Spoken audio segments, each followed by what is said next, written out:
اعوذ باللہ من الشیطان الرجیم بسم اللہ الرحمن الرحیم الحمد للہ الذی ہدانا لہذا وما کننا لنہتدی لولا ان ہدانا اللہ. یعنی تمام تعریفیں اللہ رب العزت کے لیے ہیں جس نے ہمیں ہدایت کی راہ دکھائی، اور اگر اللہ ہمیں ہدایت کی راہ نہ دکھائے تو ہم کچھ بھی کر نہ پائیں. اللہم صلی علی سیدنا و مولانا محمد عدد ما فی علم اللہ صلاۃ دائمۃ بدوام ملک اللہ. السلام علیکم ورحمۃ اللہ وبرکاتہ. جناب، آپ دیکھ رہے ہیں خواتین کی دینی تربیت اور اصلاح کے تعلق سے ARYQTV کی یہ بہترین کاوش جس کا سرنامہ ہے دین اور خواتین، جس سے ہماری پیاری بہنیں، بچیاں، بیٹیاں اور وہ مائیں جو اپنے گھروں میں اپنے ٹی وی سیٹس کے سامنے بیٹھ کے مفتیان کرام سے مستند عالمات سے دین سیکھ رہی ہیں اور شرعی مسائل فضائل ڈسکس کیے جاتے ہیں الحمدللہ اس پلیٹ فارم سے. جناب، آج ہم بات کر رہے ہیں عیادت کے تعلق سے، یعنی وزٹنگ اے پیشنٹ، یعنی بیمار کی مزاج پرسی کرنا، اس کا حال دریافت کرنا، اس کے دکھ درد، اس کی تکلیف کو اپنی تکلیف سمجھتے ہوئے اس کے گھر جانا اور اس کی دلجوئی کرنا. شریعت مطہرہ میں یہ بڑا احسن عمل ہے، اور اللہ تبارک و تعالیٰ کے حبیب سید الانبیاء امام الانبیاء سیدنا احمد مجتبیٰ محمد مصطفیٰ صلی اللہ علیہ وآلہ وسلم کی وساطت سے جو پیارا اکمل اور جامع دین ہمیں ملا ہے، اس کی تعلیمات ہم سب کے لیے روشن اور رہنما ہیں. اللہ کے حبیب فرماتے ہیں، بخاری و مسلم کی حدیث ہے، حضرت ابو ہریرہ رضی اللہ تعالیٰ عنہ راوی ہے کہ مسلمان پہ 5 حقوق ہیں، اور ان میں سے ایک حق یعنی جنازے کے ساتھ جائے، سلام کا جواب دے، اور جناب کسی کو اگر چھینک آئے اور وہ الحمدللہ کہے تو آپ جواب میں اس کا جواب دینا ضروری ہے، رحمک اللہ کہیں یا اس کا جواب دینا، یہ بھی ایک حق ہے. پھر جناب کوئی دعوت دے تو اس کی دعوت قبول کیجیے اور بیمار کی بیمار پرسی کیجیے یا اس کی عیادت کو جائیے. تو آج ہم عیادت کے فضائل جانیں گے، آج ہم اس کے حوالے سے احکامات سیکھنے اور سمجھنے کی کوشش کریں گے. ہمارے ساتھ جناب آپ کی پسندیدہ عالمات موجود ہیں. میری جو پہلی مہمان اسکالر ہے، میری بہنیں ان سے واقف ہیں، میری بہنیں انہیں سننا چاہتی ہیں اور ماشاءاللہ بہت عمدہ آپ کلام فرماتی ہیں. عالمہ شفق غلام مصطفیٰ کو سلام عرض کرتے ہیں. السلام علیکم. وعلیکم السلام ورحمۃ اللہ. آپ خیریت سے ہیں؟ الحمدللہ، اللہ سلامت رہیے. ہم سب کی بہت ساری دعائیں ہیں آپ کے ساتھ. ہماری آج کی جو دوسری مہمان اسکالر ہیں، جداگانہ انداز تکلم اور شرعی مسائل پہ ماشاءاللہ گرفت ہے، ہم سب انہیں پسند کرتے ہیں. ہمارے ساتھ عالمہ افق مزمل موجود ہیں، انہیں بھی سلام عرض کرتے ہیں. السلام علیکم. وعلیکم السلام ورحمۃ اللہ وبرکاتہ. آپ خیریت سے ہیں؟ اللہ کا بڑا کرم. سلامت رہیے، آباد رہیے.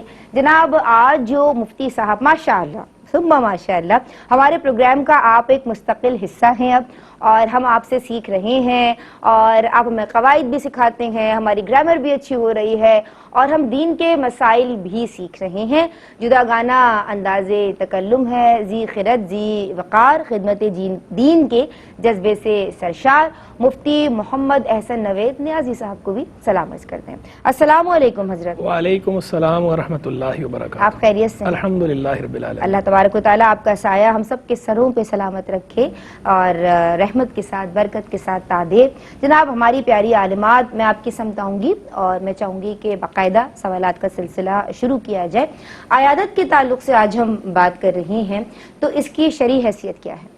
اعوذ باللہ من الشیطان الرجیم، بسم اللہ الرحمن الرحیم. دیکھیے، اسلام ایک ایسا دین ہے جو مکمل ضابطہ حیات ہے، یعنی آپ کو زندگی کے ہر پہلو کے حوالے سے رہنمائی فراہم کرنے کا ذریعہ و سبب ہے. جی. بالخصوص آپ دیکھیں گے دین اسلام میں وہ چیزوں کا تصور دیا جاتا ہے جو معاشرے میں امن، سکون، سلامتی، بھائی چارگی اور اخوت کو فروغ دے، جیسے آپس میں خیر خواہی کرنا، حسن اخلاق سے پیش آنا، مسلمان کی بوقت ضرورت مدد کرنا. تو یہ تمام وہ معاملات ہیں جو لوگوں کے مابین سوشلزم کو ایک فروغ دیتے ہیں اور لوگ آپس میں محبت کا ایک ذریعہ بن جاتے ہیں.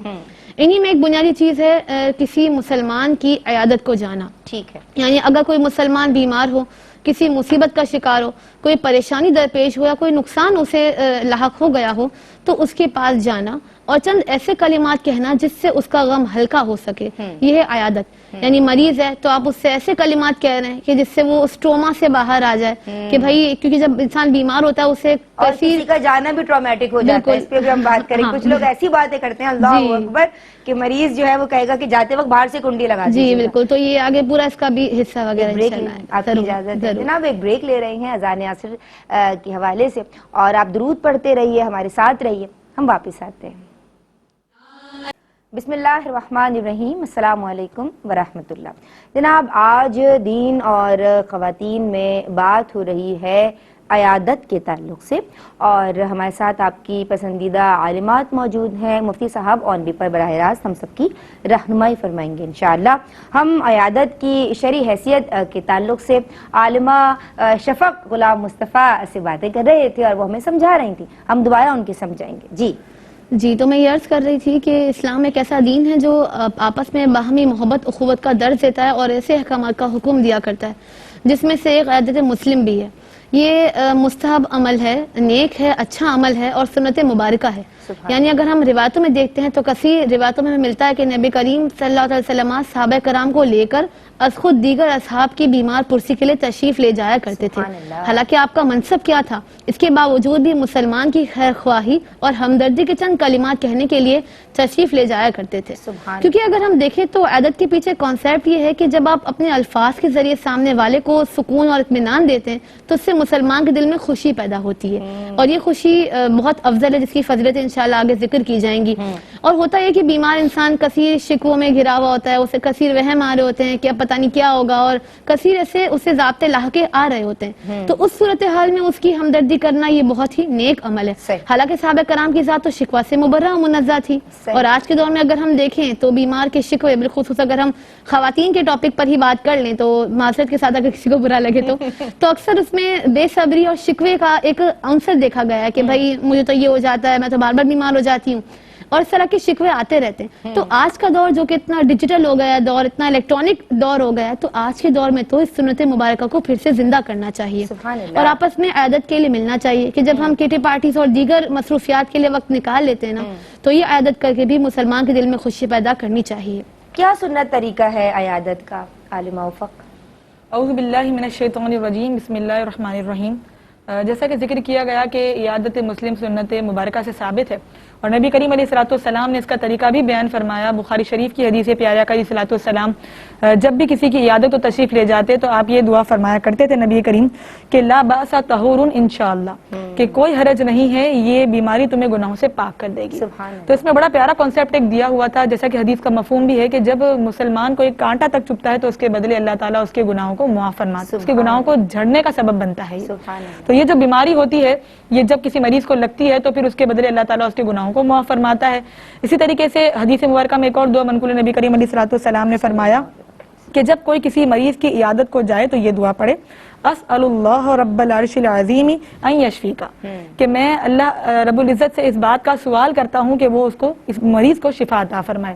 تو یہ تو عربک میں دعائیں منقول ہیں، اگر کسی کو یاد نہیں ہو پاتی تو کم از کم دلجوئی کے الفاظ ذکر کرے.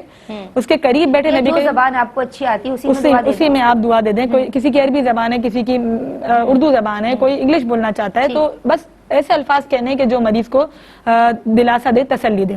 پھر ایک اور حدیث منقول نبی کریم نے فرمایا کہ مریض کی عیادت میں طریقہ یہ ہے کہ تم مریض کے قریب ہو کر بیٹھو اور اس کے پیشانی پر یا اس کے ہاتھ پر ہاتھ رکھ کر اور یہ پوچھو کہ کیسے ہو آپ. یہ پیارے آقا علیہ الصلوۃ والسلام نے طریقہ بیان فرمایا. تو اگر محارم ہے، جیسے خواتین کی عادت کو جا رہی ہیں، یا کسی مرد جو ہے وہ محرم ہے، جیسے اپنے بھائی کی عادت کو جا رہی ہیں، شوہر کی عادت کر رہی ہیں، تو ان کے سر پر ہاتھ رکھ کر یا ان کی ہاتھ پر ہاتھ رکھ کر ان کو محبت سے یہ استفسار کیا جائے کہ آپ کیسے، ان کو پوچھا جائے. اچھا، یہاں پر ایک اس طرف نشاندہی کر دوں کہ ہمارے یہاں روش یہ ہوتی ہے کہ مریض کے پاس بیٹھتے ہیں تو آپس میں پوری کہانیاں سناتے ہیں کہ بھائی جیسے مریض کا ایکسیڈنٹ ہوا ہے تو بتائیں گے اچھا ہمارے فلاں تھا نا، اس کا بھی ایکسیڈنٹ ایسا ہی ہوا تھا لیکن وہ نہیں بچا تھا، تم کیسے، اچھا تمہاری طبیعت تو ٹھیک ہے نا. اس کو اس طریقے سے ڈرانے والی باتیں. بالفرض مریض کو ہارٹ اٹیک ہوا ہے تو اب وہ ہاسپٹل میں ایڈمٹ ہے تو اچھا ان کو تو پتا ہے ہارٹ اٹیک ہمارے رشتہ دار میں ہوا تھا، اور پھر جب وہ گھر پر آئے تھے تو پھر ان کو اچانک کچھ ہو گیا، ان کی طبیعت وہیں پہ خراب ہو گئی، وہ انتقال کر گئے. اب وہ مریض کو موقع دلاسا دینے کا، ذات پرسی کو، بیمار پرسی کو جانے گے، آپ اس کو مزید ڈرا رہے مزید. تو یہی بات ہے کہ نبی کریم نے کیا فرمایا کہ جب تم کسی مریض کے پاس جاؤ تو اس سے عمر کے متعلق خوشکن باتیں کرو. کہ اس کا دل کو اچھی معلوم ہوں گی. یہ حدیث میں مفہوم ہے کہ اس کو یہ بتاؤ کہ تمہاری عمر کو اللہ تعالیٰ دراز فرمائے گا, انشاءاللہ تم اس بیماری سے جلد نکل جاؤ گے. دیکھو فلاں بھی بیماری میں تھا, وہ بھی تھا, لیکن وہ بھی صحت یاب ہو گیا, تو تم کیوں نہیں ہوگے؟ اس کو اس طرح کی باتیں کہہ کر اس کا دل خوش کیا جائے, نہ کہ اس طرز عمل کو اپنایا جائے. تو سنت طریقہ یہ تو دعائیں تو ہیں ہی, لیکن جو ہمارا طرز عمل ہے, جو آداب ہیں, وہ یہی ہے کہ اچھے الفاظ کہے جائیں جو مریض کے دل کو بھلے محسوس ہوتے ہوں. سبحان اللہ. حضرت ہم آپ کی سمت آئیں گے, بیماری آنے پہ جزا فضا نہ کی جائے, اور آپ کسی کو گھر جا کے وزٹ کرتے ہیں, کسی پیشنٹ کو, کسی مریض کو, تو اس کے سامنے ڈرانے والی باتیں نہیں کرنی ہے, بلکہ اس کو حوصلہ دینا ہے اور موٹیویشن دینی ہے, اور اس کو اچھی باتیں بتانی ہیں, اور اس کو دعا کے لیے کہنا ہے, استغفار کے لیے کہنا ہے, درود کی تلقین کرنی ہے. کیا کہنا ہے, کیا طریقہ ہونا چاہیے؟ آج ہم میں کون سی کمی نظر آتی ہے؟ بسم اللہ الرحمن الرحیم. صلی اللہ علیہ حبیب محمد وعلی آلہ وصحبہ وبارک وسلم. مریض کی عیادت کرنا یعنی مزاج پرسی کرنا, بیمار پرسی کرنا, یہ انتہائی فضیلت والے کاموں میں سے ایک ہے, بلکہ سنت ہے. کئی احادیث سے ثابت ہے, حضور جان عالم علیہ الصلوۃ والسلام نے اس کی باقاعدہ ترغیب دلائی ہے. بلکہ ایک حدیث مبارک جو صحیح مسلم میں ہے, اس میں تو یہاں تک ارشاد فرمایا کہ اللہ تبارک و تعالیٰ بروز قیامت استفسار فرمائے گا, اے ابن آدم, میں بیمار ہوا, تو نے میری عیادت کیوں نہیں کی؟ تو بندہ آگے سے عرض کرے گا, یا اللہ تو رب العالمین ہے, میں تیری عیادت کیسے کر سکتا تھا؟ بے شک. تو اللہ تبارک و تعالیٰ ارشاد فرمائے گا, کیا تمہیں معلوم نہیں تھا کہ میرا فلاں بندہ بیمار ہوا, تو اگر تم جا کر اس کی عیادت کرتے تو مجھے اس کے پاس پاتے. یعنی اس حد تک اس کی فضیلت بیان ہوئی کہ بندہ اگر مریض کے پاس جائے اور عیادت کرے شرعی طریقے کے مطابق تو اللہ کو وہاں پائے گا, یعنی اللہ کی رحمت پائے گا. سبحان اللہ. تو لوگ جو کوشش کرتے ہیں کہ ہم سے مصیبت ٹل جائے, ہم سے بلا دور ہو جائے, ہماری جو دلی حاجات ہیں یہ پوری ہو جائیں, تو اس کا ایک بہترین ذریعہ جو ہے یہ مریض کی عیادت کرنا بھی ہے. کہ آپ مریض کی عیادت کریں گے, اگر اللہ کی رضا کے لیے کریں گے تو انشاءاللہ آپ کی بلائیں ٹلیں گی, انشاءاللہ اللہ کی رحمت آپ کی طرف متوجہ ہوگی, آپ کی جو جائز دلی حاجات ہیں وہ پوری ہوں گی. تو یعنی جو آخرت کا اجر ہے وہ تو ملنا ہی ملنا ہے. اگر اللہ کی رضا کے لیے کریں گے تو وہ ثواب تو مرتب ہوگا ہی, لیکن اس کے ساتھ ساتھ آپ کو دنیا کا فائدہ بھی اس سے حاصل ہونا ہے کہ آپ کی طرف اللہ کی رحمت متوجہ ہونی ہے, اور آپ اللہ کی رحمت کے حصار میں آ جائیں گے, اللہ کی رحمت کی آغوش میں آ جائیں گے. تو بلائیں, مصیبتیں یہ ساری بھی ٹل جانی ہیں, دلی حاجتیں بھی آپ کی پوری ہونی ہے, اور آپ انشاءاللہ جب اللہ کی رضا کے لیے کر رہے ہوں گے تو گناہوں سے بچنے کا سبب بھی یہ بنے گا, یہ شیطان سے حفاظت کا سبب بھی بنے گا. نیک عمل جو بھی کیا جائے بنتے, اور بالخصوص یہ نیک عمل کہ جس کے بارے میں حدیث میں حضور جان عالم علیہ الصلوۃ والسلام کی زبان اقدس سے یہ بتایا جا رہا ہے کہ اللہ تبارک و تعالیٰ یہ فرمائے گا کہ اگر اس کی عیادت کرتا تو مجھے اس کے پاس پاتا. یعنی جہاں اللہ کی رحمت اس طرح متوجہ ہو, تو اس لیے جو ہے وہ اس نیک عمل کی فضیلت ضرور حاصل کرنی چاہیے, اور ضرور مریض کی عیادت کرنی چاہیے. اگر کوئی مجبوری ہو تو الگ بات ہے, خیر مجبوری کی صورتیں بھی ہیں, مجبوری میں بھی آپ عیادت کی, آج کل تو ڈیجیٹلائز معاملات ہیں, دور سے بھی عیادت کی جا سکتی ہے, قریب جا کے ایک الگ بات ہے, دور سے بھی بہرحال ہو سکتی ہے, لیکن جو ہے وہ عیادت کی فضیلت ضرور حاصل کرنے کی کوشش کرنی چاہیے. عیادت کرنا سنت ہے. پھر حضور جان عالم علیہ الصلوۃ والسلام سے یہ بھی منقول ہے حدیث کے اندر کہ اگر کوئی مریض کی عیادت کے لیے جاتا ہے تو 7 مرتبہ ایک دعا تعلیم فرمائی گئی کہ اسأل اللہ العظیم رب العرش الکریم ان یشفیک. یہ دعا اگر اس کے پاس 7 مرتبہ پڑھی جائے تو اگر اس کی موت نہیں آئی تو انشاءاللہ اسے شفا مل جائے گی, وہ بیماری اس سے دور ہو جائے گی. یعنی اتنی اس کی فضیلت بیان ہوئی ہے, اور دعا بھی آسان سی ہے, اسأل اللہ العظیم رب العرش الکریم ان یشفیک. معنی اس کا یہ ہے, مطلب اس کا یہ ہے کہ میں سوال کرتا ہوں, یعنی دعا مانگتا ہوں اللہ عظیم سے جو عرش کریم کا رب ہے کہ وہ تمہیں شفا عطا فرمائے. یہی الفاظ آدمی اردو میں یا پنجابی یا سرائکی یا میمنی یا انگلش یا کسی بھی زبان میں جو بھی اس کی زبان ہے اس کے اندر بھی کہے جا سکتے ہیں, لیکن عربی بہرحال عربی ہے, اور حضور جان عالم علیہ الصلوۃ والسلام کی مبارک زبان ہے, اس کی برکات الگ ہیں. تو جب ہم جو ہے وہ انگلش ہماری مادری زبان نہیں ہے, ہماری مدر ٹنگ نہیں ہے, انگلش ہماری قومی زبان بھی نہیں ہے, ہماری نیشنل لینگویج بھی نہیں ہے, لیکن اس کے باوجود اگر ہم انگلش کے جو ہے وہ جو بڑے بڑے سینٹینس ہیں, وہ جملے بڑے بڑے, وہ بھی ہم یاد کر لیتے ہیں, قابلیت جھاڑنے کے لیے اور کہیں قابلیت جاننے کے لیے، اور کہیں جو ہے وہ مجبوراً بھی استعمال کرنے پڑتے ہیں. تو بہرحال جب آپ وہ بھی اگر سیکھ کر استعمال کر سکتے ہیں تو یہ عربی کلمات بھی سیکھے جا سکتے ہیں. کوئی اس میں اتنی مشقت نہیں ہے، کوئی اتنی مشکل بھی نہیں، اور چھوٹا سا جملہ ہے، اسأل اللہ العظیم رب العرش الکریم ان یشفیک.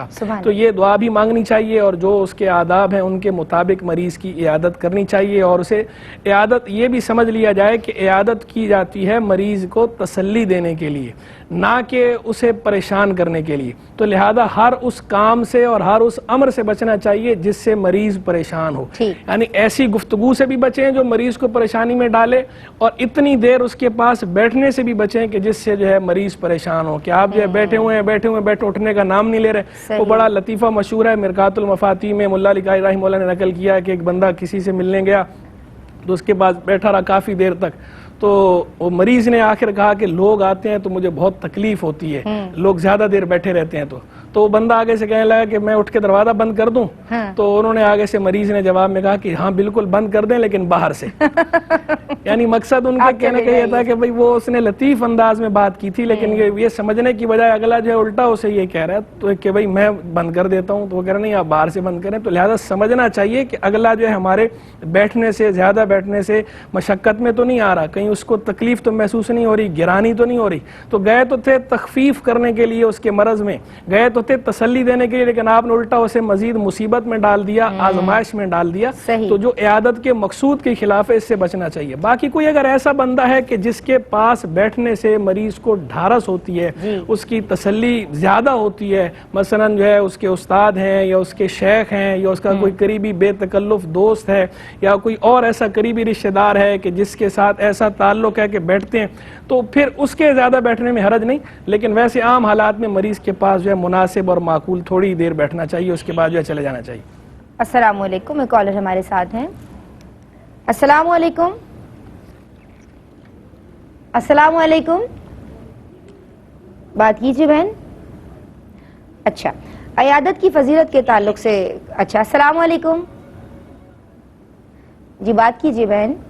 السلام علیکم. وعلیکم السلام ورحمۃ اللہ. جی کیا نام ہے اور کیا سوال کرنا چاہتی ہیں؟ خوش جی میں آمدید. لاہور سے بات کر رہی ہوں. میرا پہلا سوال یہ ہے کہ قربانی کے لیے پیسے جمع کیے تو اس میں بکرا نہیں آتا، اور جو باقی پیسے اگر اس کا گائے میں حصہ ڈال دیں گے اور جو باقی پیسے بچیں گے تو ان کو استعمال کیا جا سکتا ہے؟ ادھار کس سے لیے؟ ادھار لیے آپ نے کہا نا پیسے؟ نہیں، ادھار نہیں لیے، جمع کیے پیسے. جمع کیے، اس میں آپ نے کہا بکرا نہیں آتا. اس میں بکرا نہیں آ سکتا تو کیا اور حصہ ڈال دیں گائے کے اندر؟ اچھا، پھر گائے میں باقی پیسے بچ جائیں گے تو وہ جو تھوڑے بچے جو بھی تو ان کو استعمال کیا جا سکتا ہے یا نہیں؟ اچھا ٹھیک ہے، جو پیسے بچے ان کا. دوسرا سوال میرا یہ ہے کہ بچی نے پینٹنگ بنائی تو اس نے اپنی دادی کے جو بالوں کا جوڑا سا بنا دیا نا، تو ان کی دادی نے کہا کہ تم نے یہ بنا دیا ہے، تو ان کا ایسا کہنا کیسا؟ یہ کیوں بنا دیا؟ جوڑا کیوں بنا؟ بھائی جوڑے کے تعلق سے ہم، آپ ٹی وی سیٹ کے پاس جائیے اور جوڑے کے تعلق سے بات کریں گے کہ بالوں کا جوڑا بنایا جا سکتا ہے یا نہیں، تصویر میں بھی بنایا جا سکتا ہے یا نہیں. اچھا، عیادت کی فضیلت کے تعلق سے کلام فرمائیے. بسم اللہ الرحمن الرحیم. دیکھیے، عیادت مسلم کی کثیر فضیلتیں ہیں اور اس کے حوالے سے کثیر احادیث مبارکہ وارد ہوئی ہیں. جیسا کہ نبی کریم رؤوف الرحیم صلی اللہ تعالیٰ علیہ وسلم نے ارشاد فرمایا کہ جو شخص کسی مسلمان کی عیادت کے لیے جاتا ہے تو اگر شام کو جائے تو صبح تک اور صبح کو جائے تو شام تک 70,000 فرشتے اس کے لیے دعا کرتے رہتے ہیں اور جنت میں اس کے لیے ایک باغ ہے. تو یہ بات صرف اگر سننے کے تعلق سے رکھی جائے تو اس کا ایک الگ سینیریو بنتا ہے، لیکن اگر اس کو سمجھا جائے تو فرشتے اللہ تبارک و تعالیٰ کی نورانی مخلوق یفعلون ما تؤمرون کا مصداق، جب وہ لوگ دعائیں کریں تو رد ہونے کے شائبہ بہت ہی کم ہو جاتا ہے کہ جب وہ کسی مسلمان کے لیے دعا کریں، عیادت کرنے والے کے لیے دعا کریں تو اس کی فضیلتیں کیا ہی ہوں گی. مزید حدیث مبارکہ میں آتا ہے کہ جب کوئی شخص کسی مسلمان کی عیادت کے لیے جاتا ہے تو آسمان سے ایک منادی یعنی ندا کرنے والا کہتا ہے کہ تیرا چلنا اچھا، تو نے جو کیا اچھا کیا اور تو نے جنت میں اپنا ایک راستہ بنا لیا. تو ایک اتنی معمولی سی چیز جو ہمیں اپنے فزیکل اعتبار سے بہت کم لگتی ہے، بہت کم ایفرٹ اس میں ہماری صرف ہوتی ہے، لیکن فضیلت کے اعتبار سے اس کے بہت سارے مفہوم ہیں. مزید اللہ تعالیٰ نے اپنی رحمت کا ارشاد فرمایا، جیسا کہ مفتی صاحب نے اس کے بارے میں ارشاد فرمایا. تو اگر ہم حدیث مبارکہ کا خلاصہ کریں تو ہمیں معلوم یہ ہوتا ہے کہ ان تمام چیزوں کا مصداق اور مطلب ایک ہی بنتا ہے. کہ اللہ کریم کو اپنے بندے کے دل میں خوشی داخل کروانا یہ انتہائی محبوب ہے. اللہ کریم اپنے بندوں سے انتہائی محبت فرماتا ہے, اور جب کوئی دوسرا مسلمان اس بندے کو خوش کرے یا اس کے لیے محبت کا سامان کرے تو اللہ کریم کو یہ بھی شے بہت محبوب ہے. تو ہمیں چاہیے اس سنت کو اپنی روٹین میں شامل کریں اور آہستہ آہستہ ان چیزوں کو اڈاپٹ کریں تاکہ حدیث مبارکہ کی فضیلتوں کے حقدار ہو سکے. سبحان اللہ, خوش رہیے. السلام علیکم, ایک کالر ہمارے ساتھ ہیں. وعلیکم السلام, میں لاہور سے بات کر رہی ہوں. خوش آمدید کہتے ہیں بہن, کیا پوچھنا چاہتی ہیں؟ میرا سوال یہ ہے کہ میں ایک ڈاکٹر ہوں, تو ہم جب وارڈ میں جاتے ہیں اپنے مریضوں کی خیریت پتہ کرتے ہیں تو کیا یہ بھی قیادت کی صورت ہو سکتی ہے؟ اچھا, اور اسی طرح جب کلینک میں بیٹھ کے ہم ان کے ساتھ مطلب تھوڑا سا تسلی یا ہمدردی کا الگ سے کچھ وہ کریں تو کیا یہ ہمارے لیے باعث اجر ہو سکتا ہے ہمارے پیشے کی اس سے ہٹ کے بھی؟ ٹھیک ہے جی, ٹھیک ہے جی, بہت شکریہ جی. السلام علیکم. وعلیکم السلام, میں بنت بشیر بول رہی ہوں. نجات کیسی ہیں؟ میں بالکل ٹھیک ہوں بنت بشیر بہن, آپ کیسی ہیں؟ الحمدللہ, آپ کی دعا ہے. ماشاءاللہ, فقر مزمل اور بن شفق بہت اچھا پروگرام ہے ان کا. بہت شکریہ. مجھے ان سے سوال ایک پوچھنا ہے کہ ہم کسی کا انتقال ہو جاتا ہے اور اگر ہم جاتے ہیں تو زبردستی, جیسے قریبی رشتہ دار ہوتے ہیں تو بولتے کھانا کھا کے جاؤ, ہم لوگ منع بھی کرتے ہیں کہ نہیں میت کا کھانا نہیں کھانا, پھر بھی زبردستی کھلانے کے لیے بیٹھ جاتے, تو کیسا ہے, کھانا چاہیے یا نہیں؟ اچھا, بڑی مہربانی ہوگی. ٹھیک ہے جی, بہت شکریہ, آپ نے ہمیں کال کی. اس موقع پہ ایک بریک شامل کر رہے ہیں. بات ہو رہی ہے جناب آج عیادت کے تعلق سے. ہمارے ساتھ رہیے, اپنے لبوں کو درود پاک سے تر رکھیے. بسم اللہ الرحمن الرحیم. السلام علیکم ورحمۃ اللہ. جناب آج دین اور خواتین میں عیادت کے فضائل پہ, مسائل پہ کلام ہو رہا ہے. آپ کی کالز بھی شامل کر رہی ہوں. ابھی میں نے آف ایئر بھی کالز شامل کیے, انشاءاللہ ان کے سوالات بھی شامل کیے جائیں گے. آپ کی پسندیدہ عالمات اور پسندیدہ مفتی صاحب آن بھی پر ہمارے لیے رہنمائی فرمانے کے لیے موجود ہیں. اچھا مجھے یہ بتائیے, میں آپ کی سمجھاؤں گی عالمہ افق, کیا فون پہ عیادت کی جا سکتی ہے؟ بسم اللہ الرحمن الرحیم. دیکھیں, اصل جو عیادت کا طریقہ ہے وہ سنت مبارکہ سے جو ثابت ہے وہ یہی ہے کہ پیارے آقا علیہ الصلوۃ والسلام بذات خود تشریف لے جایا کرتے اور عیادت کرتے تھے. اور اگر دیکھا جائے اس لحاظ سے کہ مریض کے قریب بیٹھ کر اور جو محبت والے الفاظ اس کو دلاسا دے کر ادا کیے جاتے ہیں, فون پہ وہ فقط رسمی گفتگو یا رسمی کاروائی لگتی ہے. ٹھیک ہے, تو اگر ممکن ہو, جس قدر پاسبل ہو, اگر جا سکتے ہوں تو مریض کے پاس بذات خود جائیں اور جا کر عیادت کریں, یہی بہتر اور احسن طریقہ ہے. لیکن بالفرض ہوتا ہے کہ بعض اوقات مصروفیات زیادہ ہوتی ہیں, یا کوئی مریض اگر یہاں پر ہے اور اس کا جو رشتہ دار ہے وہ فورن کنٹری میں ہے, باہر ملک میں ہے, اور وہ نہیں آ سکتا عیادت کے لیے, ایسا کوئی عذر ہے, یا رہتا شہر میں ہے لیکن آفس ورکنگ ایسی ہے, ٹائمنگ ایسی ہاسپٹل کی جو دیکھنے وہ نہیں پہنچ سکتے. خواتین کے لیے شوہروں کی عیادت کے بغیر نکلنا ممکن نہیں ہے, وہ اگر کسی وجہ سے مصروف ہے تو تب بھی آپ, تو یہ تمام آزار وہ ہیں کہ جن کی بنا پر اس کی اجازت موجود ہے کہ فون پر دریافت کر لیں طبیعت کیسی ہے کیسی نہیں ہے, وہ اچھے الفاظ کہہ کر ان سے اجازت کر لیں. اس کے اندر یہ ہے کہ جو طریقہ بتایا گیا کہ اچھے الفاظ کہنے, وہ سارے آداب وہی رہیں گے. یعنی فون پر بھی اگر بات کرنی ہے تو آداب کو ملحوظ خاطر رکھتے ہوئے عیادت کرنی ہے. اچھا, یہاں پر ہاں, کیونکہ عیادت مریض جو زیادہ سے زیادہ سنت مبارکہ ہے, فرض یا واجب کے درجے میں اس کو نہیں لے کے آ سکتے کہ اگر کوئی شخص اگر عیادت نہیں کرتا بذات خود جا کر تو اس کو گناہگار ٹھہرایا جائے. یعنی شریعت اس پر لان تان نہیں کرتی اگر وہ بذات خود نہیں جاتا تو یہ بات سمجھنی چاہیے مریض کو اور مریض کے لواحقین کو, جو اس کے رشتہ دار وغیرہ ہوتے ہیں, وہ یہ کرتے ہیں اچھا کون کون ملنے کے لیے آیا ہے وہ دیکھتے ہیں, سب کی شکل یاد رکھتے ہیں. پھر اگر کل کو ان کا کوئی مریض ہوگا نا تو اگر فلاں آیا تھا تو ہم ان کے نہیں جائیں گے, وہ اتنی بڑی بیماری ہوئی تھی تو ہم نہیں جائیں گے. اسی طرح کوئی فون کر کے کہتا ہے تو کہتے ہیں دیکھو اس نے فون پہ عیادت کی نا, اب ہمارے پاس موقع ہوگا نا تب بھی ہم فون پر عیادت کریں گے. تو یہ بدلہ لینے کی سوچ رہے ہوتے ہیں, اور پھر کیا ہوتا ہے مریض کو بھی, ایک تو وہ آلریڈی اسٹریس میں, اس کو اور اسٹریس میں ڈال رہے ہوتے ہیں, دیکھو فلاں نہیں آیا تو یاد رکھنا اس کے یہاں کچھ ہوگا نا, ہم بھی یہی کریں گے. اپنے بچوں کو بول دیتے ہیں, ہاں, اس طرح کی باتیں. اور کچھ تو ایسے جذباتی ہو جاتے ہیں مریض کے, وہ اپنی اولاد کو وصیت کرتے ہیں کہ ان کے یہاں کوئی اگر مریض ہو خبردار جو تم گئے تم گناہگار ہو جاؤ گے, تمہیں قسم دے رہا ہوں. اس طرح کی ہوگی ماں باپ. تو اس طرح کی باتیں کرتے ہیں تو سمجھنا چاہیے کہ یہ کوئی ایسی چیز نہیں ہے کہ جس میں معذاللہ اس طرح کی وصیتیں کر کے اور بچوں کو بھی گناہگار کر رہے ہوتے ہیں. ایک آپ اس کو واجب سنت کام سے روک رہے ہیں یہ کہہ کر کے عیادت کرنے تم نہیں جانا بذات خود, تو اس طرح نہ کیا جائے. اور مریض کو چاہیے کہ وہ یہ سامنے والے کی مجبوری کا احساس کرے اور سمجھے, اور جو اگر حاضر نہیں ہو سکے تو وہ ان کو اگر بعد میں موقع ملتا ہے بعد میں جا سکتے ہیں, تو بعد میں پھر معذرت کر کے اور پھر اس کے بعد کر دیں کہ ہم نہیں آ سکے اور اب معذرت کرتے ہیں, اب عیادت کر لیتے ہیں. یوں کرنا بھی اس کی اجازت ہے, لیکن غیبت اور چگلی کرنا, فون پر عیادت کرنے والے کی یہ شرعی طور پہ بالکل بھی جائز نہیں ہوگا. اللہ تعالیٰ ہمیں دین کو صحیح طور پر سیکھنے کی توفیق رفیق مرحمت فرمائے. اللہم آمین. ماشاءاللہ بڑی اچھی گفتگو آپ کی جانب سے. ایک کالر ہمارے ساتھ ہیں. السلام علیکم. السلام علیکم. السلام علیکم. وعلیکم السلام. جی بہن کیا سوال کرنا چاہتی ہیں؟ السلام علیکم. وعلیکم السلام. کیا سوال کرنا چاہتی ہیں؟ کہاں سے بات کر رہی ہیں؟ کٹھیارا سے خاص منڈی باولدین. سمجھ نہیں آئی کچھ بھی. منڈی باولدین کٹھیارا سے خاص. اچھا سوال کیا کرنا چاہتی ہیں؟ سوال یہ کرنا ہے کہ سورہ آل عمران اور سورہ بقرہ سلیبس میں ہے. سورہ آل عمران. اچھا سورہ بقرہ ٹھیک سلیبس میں ہے. ٹھیک ہے. تو سورہ بقرہ سلیبس کے آگے بڑھیے نا. پھر سورہ بقرہ اور سورہ آل عمران دونوں ہیں اور مخصوص ایام ہے. تو سوال کیا کرنا چاہتی ہیں آپ؟ تو آپ کس طرح تیاری کریں ایگزامز کی؟ اچھا ٹھیک ہے. ٹھیک مفتی صاحب ہم آپ کی سمجھائیں گے. اور بات ہوئی عیادت کی فضیلت جس پہ آپ نے ماشاءاللہ کلام کیا تھا, اور فون پہ عیادت کے تعلق سے اس پہ آپ کلام کرنا چاہیں گے یا میں سوالات کی طرف آ جائیں کیونکہ ایک دو سوالات پچھلے بھی ہیں تو سوالات پہ ہی بات کر لیتے ہیں. حضرت قربانی کے تعلق سے سوال ہے کہ پیسے جمع کیے اور اس میں بکرا آیا نہیں تو انہوں نے گائے میں حصہ ڈال دیا. اب جو پیسے بچ جائیں ان کا کیا کیا جائے؟ دیکھیں صرف پیسے جمع کرنے سے قربانی واجب نہیں ہوتی ہے. منت الگ چیز ہے, اگر منت مانی نظر مانی تو الگ چیز ہے. ویسے صرف قربانی کی نیت سے پیسے الگ کیے تھے تو صرف اس نیت سے پیسے الگ کر لینے سے واجب نہیں ہوتی قربانی. اور تو لہذا جو ہے وہ جانور بھی نہیں خریدا ابھی تک تو وہ اجازت ہے, ان کو آپشن ان کے پاس موجود ہے, چاہے تو پورا جانور کرنا چاہیں چاہے تو ایک بڑے جانور میں حصہ جو ہے وہ ڈال لیں. تو اب اگر ان کے پاس پیسے تھے, انہوں نے جو ہے وہ نیت تو کی تھی لیکن انہوں نے اپنے اوپر واجب نہیں کیا تھا تو ٹھیک ہے. اگر انہوں نے بڑے جانور میں ایک حصہ ڈال لی ہے, جو پیسے بچ گئے ہیں وہ پیسے یہ کسی بھی جائز جگہ خرچ کر سکتے ہیں, لیکن بہتر یہ ہے کہ ان پیسوں کو صدقہ کر دیں. اچھا بہتر یہی ہے. بچی نے پینٹنگ بنائی اور دادی کا جوڑا کچھ اٹھا کے بنا دیا تو دادی کہہ رہی ہیں کہ یہ میری کہیں اور شباہت تو نہیں آ رہی ہے. انہوں نے اس پہ اعتراض کیا. اماں کہتی ہیں ایسا کرنا ٹھیک ہے؟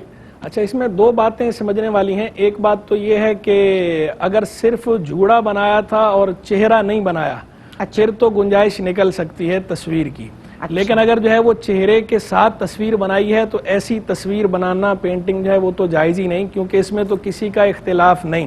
یہ جو ڈیجیٹل پینٹنگ نہیں بنانی چاہیے. ڈیجیٹل جو تصویریں ہوتی ہیں موبائل والی ہو گئیں اور کیمرے کی, جب تک ان کا پرنٹ نہ نکالا جائے تو اس کے اندر تو علماء کا بہرحال اختلاف موجود ہے, جائز ناجائز دونوں طرف جو ہے وہ علماء کی آراء ہیں. لیکن اس میں کسی کا اختلاف نہیں کہ جو پینٹنگ ہے مصوری جو ہاتھ سے بنائی جاتی ہے اس پر تصویر کا اطلاق ہوتا ہے. سب کے ہاں یہ مسلم ہے, یہ متفق علیہ ہے. اور جن احادیث میں وعیدات ہوئی ہیں ان احادیث کی وعیدات کا مورد اصلی مصداق اصلی سب سے پہلے اول وہ یہی مصوری والی تصویریں ہیں, مصوری اور سٹیچو وغیرہ.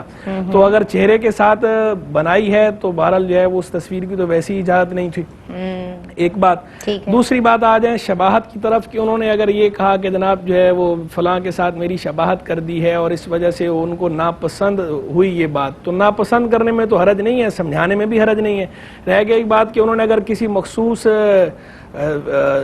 سیکٹ کا جو ہے وہ نام لیا یا انہوں نے کسی غیر مسلم کا نام لے کر کہا کہ جناب یہ فلاں مذہب کے ساتھ آپ نے مجھے ملا دیا, تو فلاں مذہب کے ساتھ ملا دیا ہے صرف اتنا کہنے سے کوئی یہ کلمہ کفر نہیں ہے یہ, کیونکہ وہ تو اس کو پسند نہیں کر رہی. یعنی کلمہ کفر تو تب ہوتا ہے کہ وہ اپنے آپ کو اس کے ساتھ تشبیہ دینے پر راضی ہوتی ہیں, جبکہ یہاں وہ رضا بالکفری کفر ہے نا کہ کفر پر راضی ہونا کفر ہے, جبکہ یہاں پر یہی وہ یہاں پر تو برات ہی کا اظہار کیا جا رہا ہے, بیزاری ہی کا اظہار کیا جا رہا ہے کہ یہ کیا مجھے فلاں کی طرح بنا دیا. یعنی وہ یہ نہیں کہہ رہے کہ میں فلاں ہوں یا مجھے فلاں کی طرح بناؤ تو میں خوش ہوں یا میں راضی ہوں, کہ اس کے بارے میں یہ سوال پوچھا جائے کہ اس پر کوئی کفر کا حکم بنتا ہے یا نہیں بنتا. یہ تو وہ برات کا اظہار کری ہے, اس کے اندر تو کفر کی بہرحال کوئی بات ہے ہی نہیں. اور جہاں تک ناراضی کی بات ہے تو تربیت کے لیے وہ ناراض بھی اپنی جگہ پر ہو سکتی ہیں, ناراضی بھی درست ہے, کوئی انہوں نے خلاف. اچھا بچی کے لیے کیا اماں ہے نا وہ, تو بچی کے حوالے سے بھی بتا دیں کیا وہ تصویر کو کیا کریں, ضائع کر دیں یا وہ مٹا دیں, اگر کیونکہ ضائع کر دیں. اچھا ٹھیک ہے جی, آپ سمجھ گئی بہن میری. لاہور سے کال آئی ہے، ڈاکٹر صاحبہ نے کال کی، وہ کہتی ہیں میں وارڈ میں جاتی ہوں اور جو ان کے پیشنٹس ہوتے ہیں، ان پیشنٹس جو ہوتے ہیں وہ ان کی خیریت دریافت کرتی ہیں، اور پھر جو آؤٹ پیشنٹس او پی ڈی میں ان کے پاس آتے ہیں وہ ان کو بھی تسلی دیتی ہیں. تو کیا جو فزیشینز یا جو ڈاکٹرز ہیں ان کے لیے ایسی ہمدردی کرنا باعث اجر اور باعث ثواب ہوگا؟ بالکل، اگر جو ہے وہ اللہ کی رضا کی نیت کریں گی، اور اگر وہ یہ نیت کریں گی کہ جو عیادت کے فضائل ہیں میں ان فضائل کی مستحق بن جاؤں، میں اس لیے ان سے یہ کلمات کہہ رہی ہوں، تو انہیں بالکل اس پہ اجر بھی ملے گا. جبکہ پروفیشنل ڈیلنگ ہو رہی ہے تو پروفیشنل ڈیلنگ ہے، لیکن پروفیشنل نیت پر انما الاعمال بالنیات، ای انما ثواب الاعمال بالنیات، اعمال کے ثواب کا مدار نیتوں پر ہے. ویسے یہ ایک جائز عمل ہے ان کا پروفیشن کے اعتبار سے، لیکن اور اس کا تقاضا ہے، لیکن اگر اس کے اندر اللہ کی رضا کی نیت کر لیں گی اور مریض کی عیادت کا جو حکم ہے اور جو سنت ہے اسے اس کی اتباع کی نیت کر لیں گی تو انہیں بہرحال اس پہ اجر ملے گا. اللہ کی رضا سے بالکل ہے، اللہ کی رحمت سے انہیں اس کا اجر ملے گا. یعنی نیت کی اتنی فضیلت ہے ماشاءاللہ. نیت تو کھانا کھانا جیسے پہلے بھی میں کئی دفعہ بتایا مباح ہے، لیکن اگر اس کھانے کے اندر اچھی نیت آپ کر لیں گے، اللہ کی رضا والی نیت آ جائے گی تو وہ کھانا کھانا بھی باعث ثواب. کیا بات ہے حضرت، ماشاءاللہ. بنت بشیر بہن نے پوچھا ہے کہ قریبی رشتہ دار اگر کسی کی ڈیتھ ہو جاتی ہے، کوئی فوت ہو جاتا ہے، تو وہاں کھانا کھانے پہ جو ہے وہ رشتہ دار اصرار کرتے ہیں اور ناراض بھی ہو جاتے ہیں، تو کیا وہ کھانا کھایا جائے؟ دیکھیں میت کا جو کھانا ہے نا، اس کے حوالے سے ہمارے فقہائے کرام نے تصریحات فرما رکھی ہیں کہ جو دعوت اور ضیافت ہوتی ہے یہ سرور کے مواقع کے لیے ہوتی ہے، خوشی کے مواقع کے لیے ہوتی ہے. یہ خوشی کے مواقع کے لیے ہے، یہ سیاد کے لیے یا غم کے موقع کے لیے، حزن کے موقع کے لیے دعوت مشروع نہیں ہے. تو غم کے موقع پہ دعوت نہیں کرنی چاہیے، اور غم کے موقع پہ جو دعوت ہے اس کو باقاعدہ فقہائے کرام نے بدعت قبیحہ قرار دیا ہے. اچھا. اور اس پہ اعلیٰ حضرت امام محمد رضا خان رحمہ اللہ کا تو باقاعدہ پورا ایک رسالہ موجود ہے، جلی الصوت لنہی دعوتی امام الموت.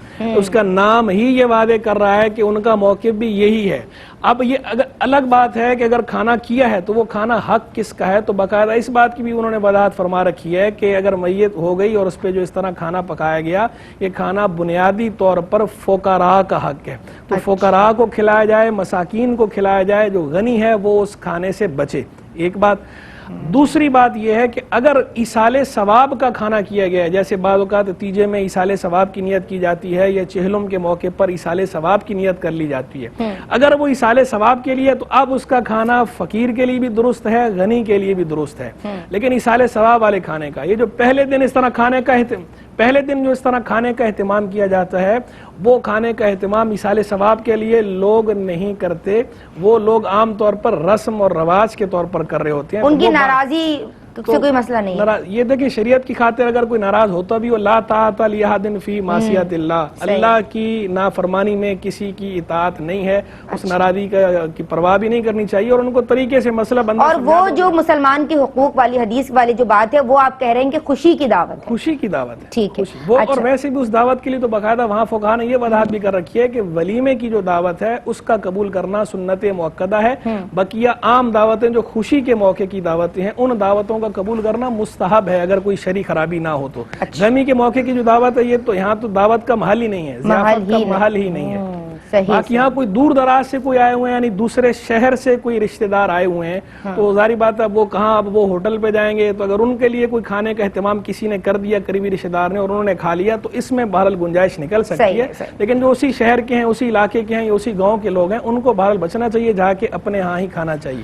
حضرت پوچھا گیا ہے کہ گھر کا سامان چارپائی وغیرہ اس کے آگے نماز پڑھ سکتے ہیں؟ بالکل اس کے آگے نماز پڑھی جا سکتی ہے جبکہ کوئی شرعی خرابی نہ ہو. شرعی خرابی کا مطلب یہ ہے کہ اس پہ کوئی ایسی تصویر نہ بنی ہو ذی روح کی کہ جس کے سامنے نماز پڑھنا مقروح. رمضان کے قضا روزے ہیں، نیت کر کے روزے رکھے جائیں اور افطار کے وقت بھی کیا نیت کی جائے؟ بالکل جو ہے وہ روزے نیت کر کے ہی رکھے جائیں گے. روزے میں نیت کرنا ضروری ہوتا ہے، چاہے ادا روزہ ہو چاہے قضا روزہ ہو، نیت کی جائے گی. اور جہاں تک افطار کی بات ہے تو افطار میں تو ویسی نیت بندے کی ہوتی ہے دل میں، افطار کی کوئی الگ سے نیت نہیں ہوتی. ہاں افطار کے لیے دعا ہوتی ہے، وہ دعا اگر آپ زبان سے کہہ لیں تو اچھی بات ہے.